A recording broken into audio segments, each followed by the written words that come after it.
मित्रांनो, आपली ही वडापाव गला झाली आहे प्रॉफिट मार्केटला. आपण जाणार आहे जवेरी बाजारच्या खाऊ गलीला, जी इथे सगळ्यात जास्त फेमस आहे. आणि तिथे बघूया आपण काय काय डिश बनतात आणि काय काय डिश फेमस आहेत ते. तर चला मग मित्रांनो, प्रॉफिट मार्केटच्या गल्लीत आल्यावर तुम्हाला हे त्रिभुवनदास भीमजी जवेरी ज्वेलर्स दिसेल. आणि या ज्वेलर्सकडून तुम्हाला सरळ सरळ पुढे जायचं. मी तुम्हाला खाऊ गल्लीचा रस्ता तर सांगणारच आहे. आणि आतुरता जशी तुम्हाला आहे तशी मला पण खूप आहे की आज खाऊ गल्लीमध्ये आपल्याला काय काय बघायला मिळणार आहे आणि काय काय खायला मिळणार आहे ते. तर चला, जवेरी बाजारमध्ये आपल्याला तर खाऊ गल्लीला मी नेणारच आहे, पण तुम्हाला माहिती आहे का इथे आपल्याला अजूनही गोष्टी मिळणार आहेत. ते म्हणजे ड्रायफ्रूट म्हणा, डोअरमॅट म्हणा, फोनची कवरं म्हणा आणि सगळ्यात बेस्ट अशी इमिटेशन ज्वेलरी पण ह्यांच्याकडे मिळते. आणि इथे बँक ऑफ इंडिया आहे आणि बँक ऑफ इंडियाच्याच आतमध्ये या साईडला तुम्हाला गल्ली दिसेल. ऊसवाल्याच्या बाजूने एक गल्ली गेली आतमध्ये. त्या गल्लीमध्ये सगळी पूर्ण खाऊगली आहे आणि त्या खाऊगलीमध्ये असते ती तुडुंब गर्दी.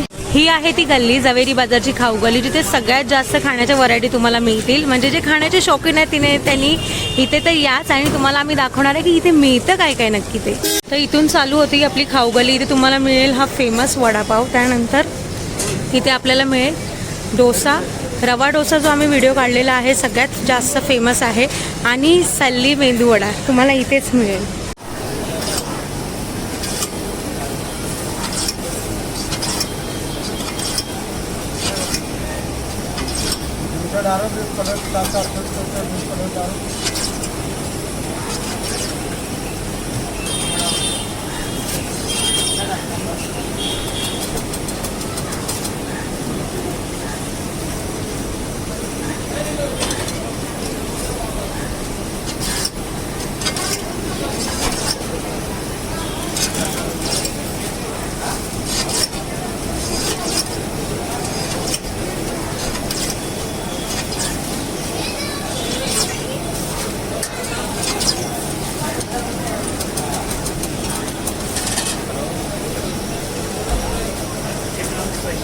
जवेरी बाजारमध्ये सगळ्यात जास्त फेमस अशी शेवखमणी ती तुम्हाला इथे मिळेल. आणि इथे तुम्हाला मिळेल हे मसाला पापड. राजस्थानी अंडीचा मसाला पापड आहे तो तुम्हाला इथे मिळेल. खिचा पापड म्हणतात त्याला.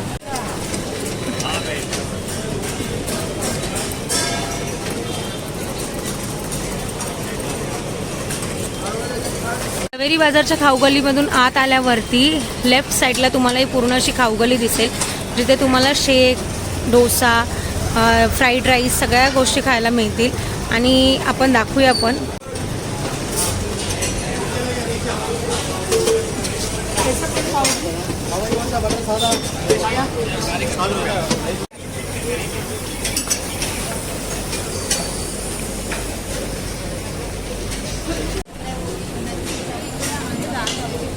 इथे तुम्हाला सगळ्यात जास्त फेमस असं फ्राईड राईस मिळणार आहे, जो जवेरी बाजारचा सगळ्यात जास्त फेमस आहे. आणि जवेरी बाजारमध्ये तुम्हाला अजून साऱ्या व्हरायटी मिळतील खाण्याच्या. तर जे कोणी महालक्ष्मी मातेच्या मंदिरात म्हणजे मुंबादेवीच्या मंदिरामध्ये याल दर्शनाला, तर तुम्ही नक्की या जवेरी बाजारच्या खाऊगलीला व्हिजिट करा. खूप मोठी अशी खाऊगली आणि तिथे तुम्हाला सगळे खाण्याचे पदार्थ म्हणजे अवेलेबल वगैरे होते.